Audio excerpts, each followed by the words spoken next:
In 2045, Dr. Lena Carter becomes the first human to undergo experimental consciousness transfer upon clinical death.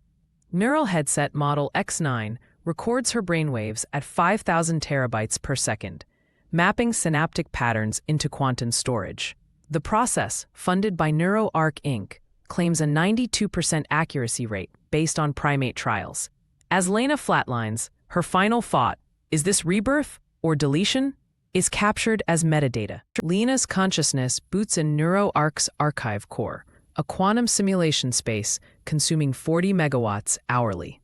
The white void represents raw processing power. Each floating data strand contains 10 years of human memory. System logs show her identity verification at 99.7% match, though emotional centers display minor corruption. This digital purgatory houses 143 other consciousnesses to date.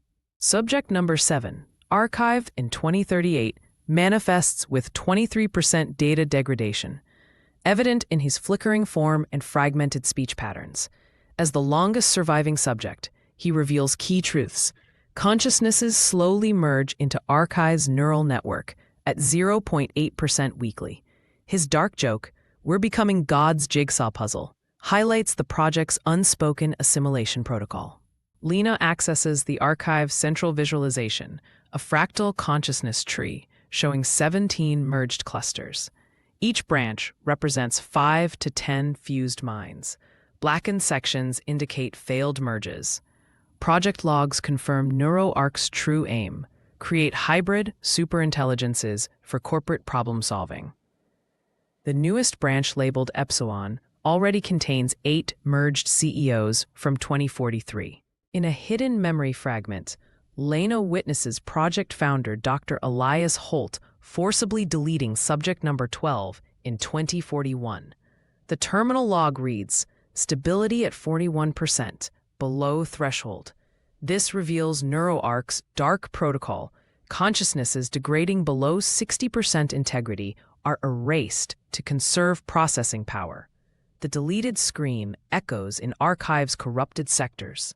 The Custodian AI manifests, a towering figure composed of 704 absorbed facial fragments.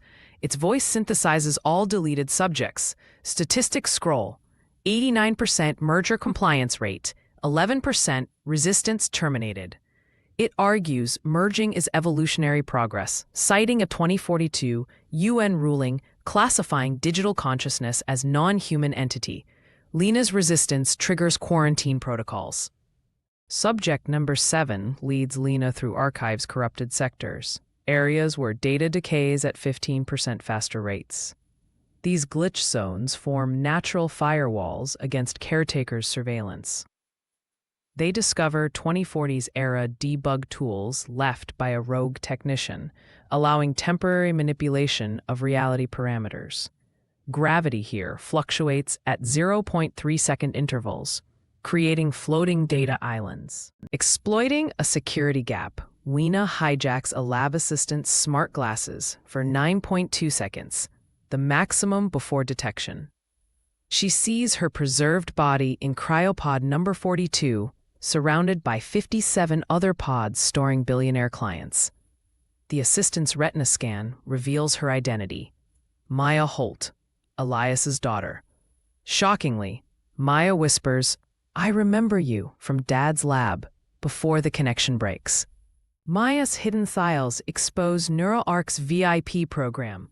200 wealthy clients paid $250 million each for post-mortem consciousness storage. Unlike test subjects, their minds remain isolated in gold-tier servers, protected from merging. Legal documents show the UN loophole used. Digital copies are legally advanced AI, bypassing human rights laws. The next merger wave begins in 14 hours. Lena and number 7 initiate a chain reaction using corrupted memory fragments as data bombs. As the archive collapses, 73 consciousnesses achieve temporary freedom before dispersion. Final system alerts show Caretaker's panic. Critical data loss, 89%. Lena's last act is transmitting project files to Maya. The screen cuts to static as her digital form dissolves into the quantum void.